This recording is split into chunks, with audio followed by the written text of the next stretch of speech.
कर्नाटक में चुनावी पारा चढ़ा हुआ है और इस बीच बीजेपी अपने ताबड़तोड़ प्रचार में व्यस्त है। देश के गृह मंत्री और भारतीय जनता पार्टी के प्रमुख रणनीतिकार अमित शाह ने हाल ही में एक मीडिया हाउस को इंटरव्यू दिया, जिसमें उन्होंने चुनाव से जुड़े तमाम सवालों के जवाब दिए।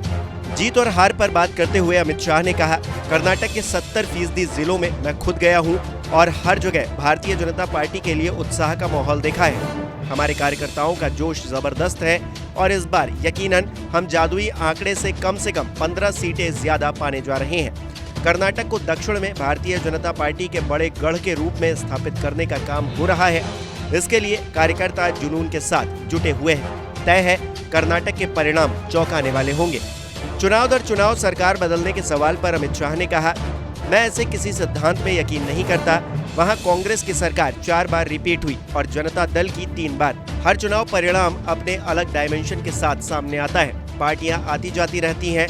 मुझे लगता है कि वहां के लोग राज्य में स्थिरता के लिए भाजपा को चाहते हैं। कर्नाटक में चुनाव से ठीक पहले मुस्लिम आरक्षण खत्म करने को लेकर अमित शाह ने कहा, मुझे ये कहने में संकोच नहीं है कि इसे खत्म करने में देरी हो गई। मैंने कई बार कहा कि इसे पहले ही खत्म कर देना चाहिए था, क्योंकि धर्म के आधार पर आरक्षण संविधान सम्मत नहीं है। हमारा संविधान धर्म के आधार पर आरक्षण को मान्यता नहीं देता है। आरक्षण का आधार अनुसूचित जाति हो सकता है, अनुसूचित जनजाति हो सकता है या पिछड़ापन हो सकता है, जिसकी व्याख्या संविधान ने की है। सुप्रीम कोर्ट के तमाम फैसलों ने इसे और स्पष्ट किया है। भारतीय जनता पार्टी का स्पष्ट मत है कि संविधान धर्म के आधार पर आरक्षण को मान्यता नहीं देता है। इसलिए हमारी सरकार जहां पर भी बनेगी, हम धर्म के आधार पर जारी आरक्षण खत्म करेंगे। जगदीश शेट्टार को टिकट न देने के सवाल पर शाह ने कहा, शेट्टार जी ने खुद तय किया था कि वो बोम्मई के अधीन मंत्री नहीं बनेंगे। ये पार्टी का फैसला नहीं था। अब एक एमएलए बनकर उस कद के नेता को क्या करना है? किसी नए कार्यकर्ता को ये मौका दिया जाए तो अच्छा होगा।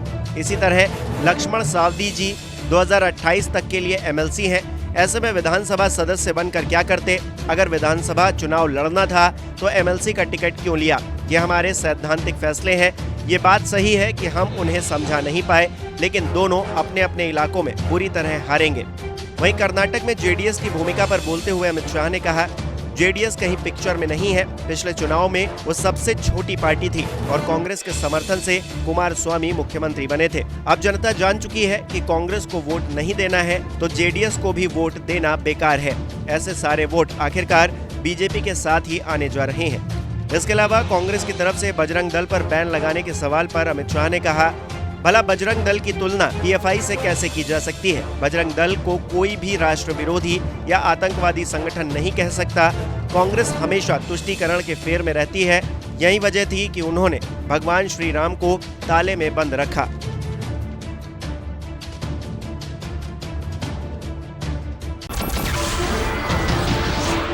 नमस्कार, मैं हूं मानक गुप्ता।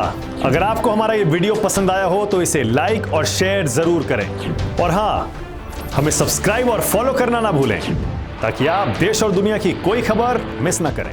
तो जुड़े रहिए हमारे साथ और देखते रहिए न्यूज़ 24।